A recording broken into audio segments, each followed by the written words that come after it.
फरीदा, आप सभी दर्शकों का स्वागत है नोटिस टाइम पर। पुलिस की बर्बरता काबिले बर्दाश्त नहीं। बहराइच बोरी पुलिस के अमानवीय चेहरे आए सामने। घर से खेत गए एक युवक को दो सिपाहियों ने बुरी तरह से पीटा। गांव वाले के चिल्लाने पर भागे पुलिस वाले।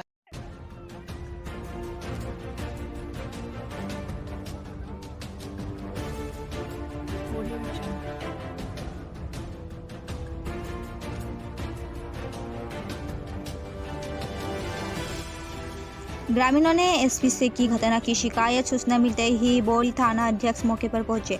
करोसा गांव पीड़ित परिवार को दिया आवश्यक होगी उचित कार्यवाही। एसओ ने बताया कि पुलिस सबकी हिफाजत के लिए है और अगर हमारे सिपाहियों द्वारा इस प्रकार की कोई भी गलत कार्य हुआ है तो उन पर भी कार्रवाई की जाएगी।